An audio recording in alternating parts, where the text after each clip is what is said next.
पुण्यश्लोक छत्रपती शिवाजी महाराज की जय।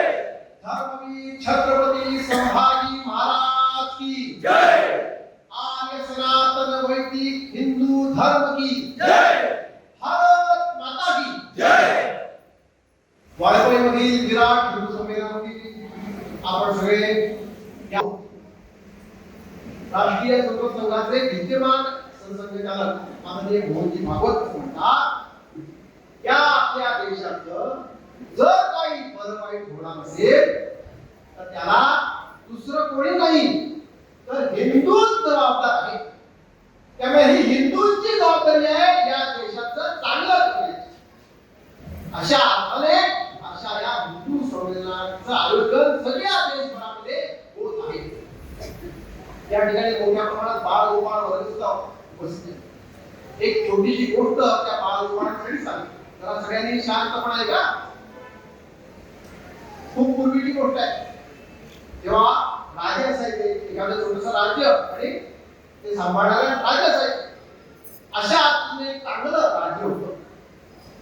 प्रजा ही सुरक्षा असा तो राजा होता. सगळे प्रजा सुद्धा आनंदात होते आणि छोट्या छोट्या पद्धतीवर होते. म्हटलं असं तर पूर्ण वाळवंट तालुक्याचा असा एक संमेलन करता आलं असतं.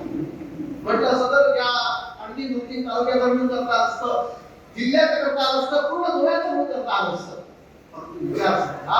स्थानिक नेतृत्व, स्थानिक जे कार्यकर्ते ते उभे राहावे आणि अधिकाधिक लोकांपर्यंत संपर्क व्हावा. या अशा छोट्या स्तरावरची हिंदू संमेलन सगळ्या देशभर होत आहे. मग या संमेलनाचा उद्देश काय? उद्देश हाच की आपण हिंदू आहोत ही भावना आपल्यामध्ये आपण जागृत करावं, आपल्यामध्ये हे जागरण आपण करून घ्यावं आणि त्याच्यासोबतच काही निश्चित गोष्टींचं आचरण सुद्धा करावं. या माध्यमातून आपण हिंदू आहोत ही आपली ओळख आहे. मग आपण टिळक लावतो म्हणून असेल किंवा आपण शेंडी ठेवतो म्हणून असेल किंवा आणखी काही गोष्टीमुळे असेल, आपण देवळात जातो म्हणून असेल, परंतु या दिसणाऱ्या बाह्य गोष्टी आहेत. हिंदूंची ओळख फक्त एवढीच मर्यादित नाही आहे. हिंदूंची ओळख ही त्याच्यापेक्षा मोठी आहे. आपल्या सगळ्यांना स्वामी विवेकानंद माहिती आहे. 1893 ला वैश्विक धर्म संमेलनामध्ये त्यांना आमंत्रित केलं गेलं.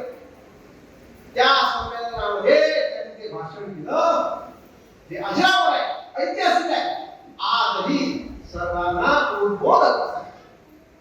त्या संमेलनामध्ये त्यांनी काय म्हटलं?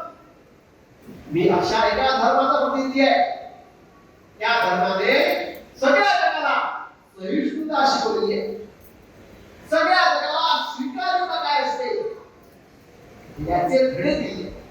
अशा धर्माचा मी प्रतिनिधी आहे. एवढं सांगून थांबले नाही. त्याने काय सांगितलं?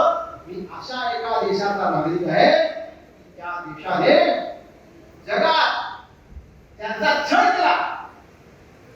अशी काही लोक त्यांना त्यांच्या स्वतःच्या देशातून हद्दपार व्हावं लागलं. अशा ज्यू आणि बाकी लोकांना आम्ही आमच्या देशात आश्रय दिला. अशा देशाचा मी नागरिक असल्याचा मला असं ते स्वामी विवेकानंद म्हणतात. असं ते का म्हणू शकले?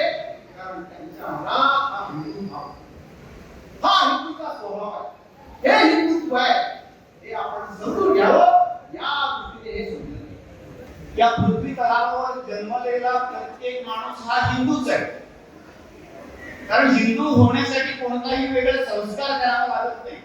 तो जन्माला आला की इतर धर्मीयात त्यांना संस्कार करावे लागतात. त्यांच्या धर्माचं करून घेण्यासाठी जन्मल्यानंतर त्यांना त्यांचे संस्कार करावे लागतात. आपल्या धर्मात तसं काही नाहीये. आपला सनातन धर्म आहे. आपल्या वडिलोपार्जित लोकांनी जे काय शिकवलं तेच आपण पुढे शिकत आलेलो आहोत. आणि ही एक केवळ पद्धत.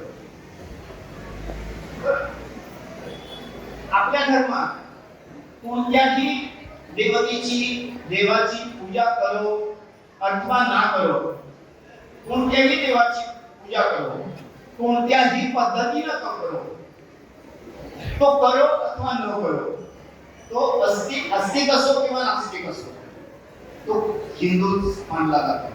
ही आपल्या धर्माची.